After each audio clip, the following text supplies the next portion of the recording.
So look, how long have you been in the house now?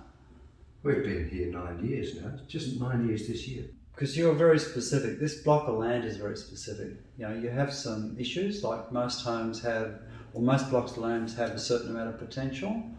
This has good summer potential, but also winter potential is probably around about 60% of what's normal. And then even the trees across the road at the park have an effect on your block, which we've noticed this morning, and yet now the sun's coming in and we're about midday, which is about right. So we're missing around 2.5, 3 hours of sun in the morning, which has an effect in winter. But so tell me what the house is for you, and tell me... You're actually sitting in my preferred morning spot. I spend at least half an hour every morning with a cup of coffee sitting in that spot, looking out and looking in. What I like about this room, there's two rooms. There's this room, which is the main living area, but that garden out there is the second room. We designed it that way.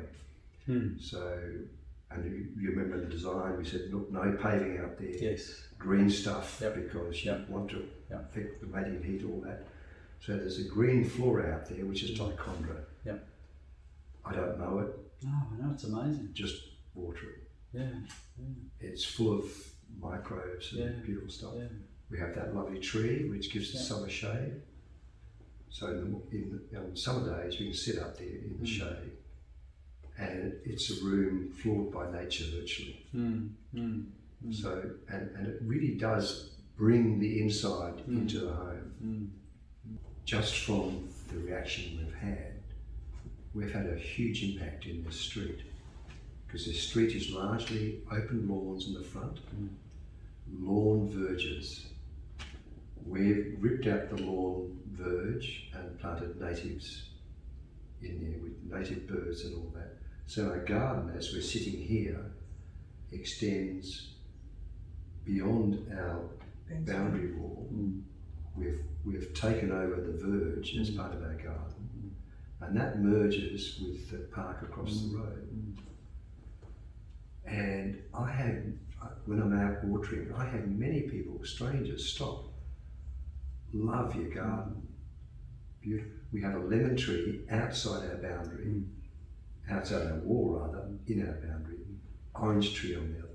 That came from times in Spain, where the Spanish in Sevilla have orange trees down the trees. I thought, oh wow, that's lovely. And a lemon tree, we saw lemons in Vic Park, you know. And that's just, you know, fruit trees in the front garden. Great idea. Who's heard of that? And that gets so many comments and so much warm comments, you know, from people who appreciate it. It creates community. You're always connected, because that's what you said before, Ursula, that when you're in here, particularly in the kitchen, is that you're connected to outside. You've got the al fresco out there behind you, which is glass across into that. You get that first sun, even in winter, in that area. We can't get it in here first thing because of the massive trees across the road. But over there you get that first sun coming in, which is great. And then we've got to wait until about midday now for that sun to come in here. But again, it was very important for you how it felt and the aspect into the garden and the connection. And I think the light, I love the amount of light in this space from every angle and the different angles of light during the day. Looking the back out here to that deciduous grapevine, which protects that in the afternoon. We've lost all its leaves now, but it would be fantastic from a performance point of view in winter, but also give you that wonderful dappled light into that area in the afternoon in summer, and also allow for those cooling breezes through causing transpiration of the plants and through that side and through this window, which is very specific for airflow through this room. I've learnt to treat this house as a living entity. So every morning, summer or winter, I come down and check the temperature in this room, check the temperature immediately outside in the al fresco. And that tells me a lot of information about what to do. At night, in summer, we always open these doors, Yes. that window, cross ventilation, Yeah. the sliding door in the kitchen al fresco, and that gives us the cross ventilation for the room in summer. So summer nights, those doors are open.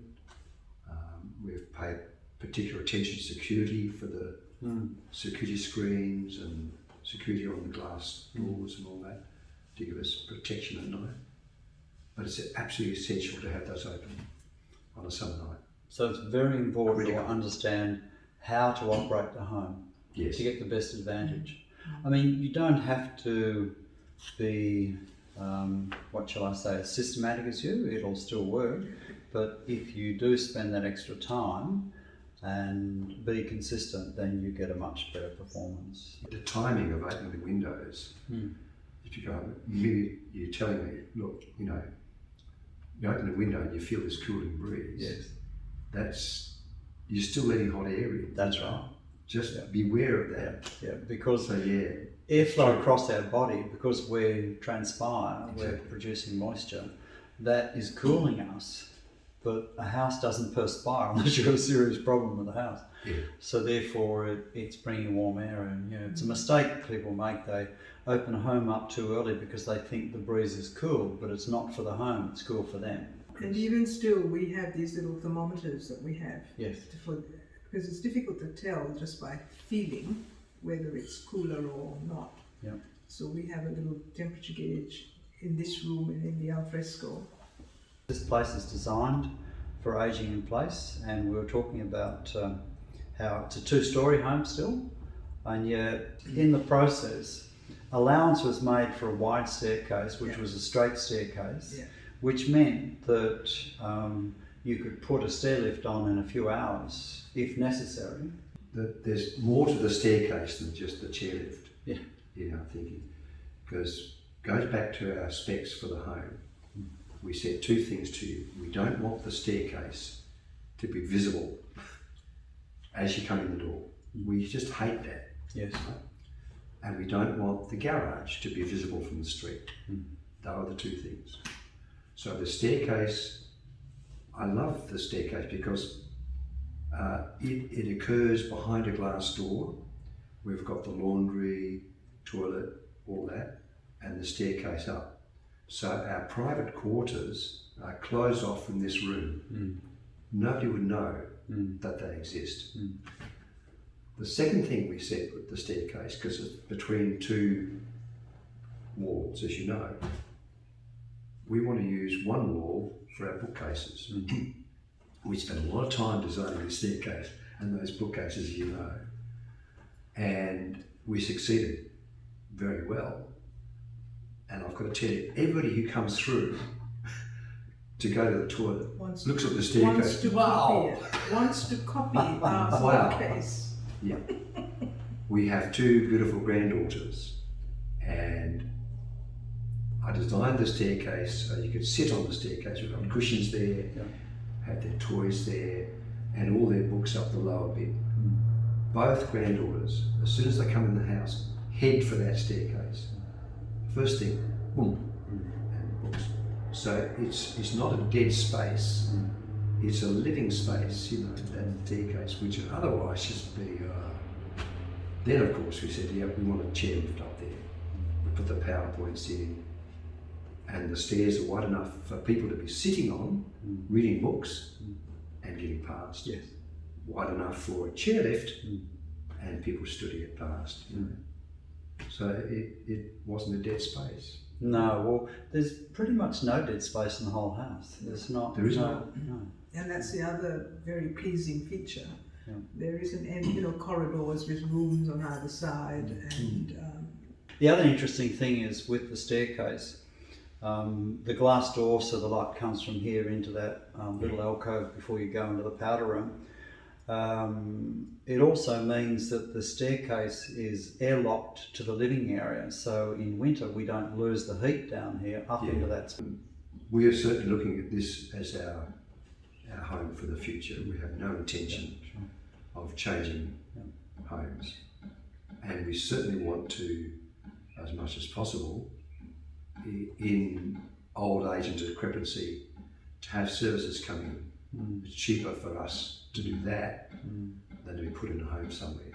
When we were designing the home, I met two nurses, both at Royal Perth Hospital, and their job was to go out in a fully equipped van to give post-operative care to people whose homes could cope with it. Yeah, right.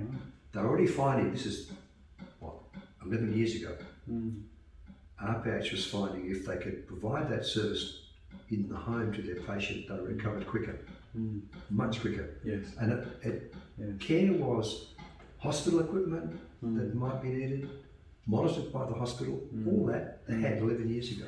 And I thought, hey, when we design our bedroom, design it, computer points, enough power points, all of that in the bedroom for that. You never know That's right. when you're going to be hospitalised. And why would you be stuck in a hospital bed taking longer to recuperate when the service is going to be delivered to you in the home? Yeah.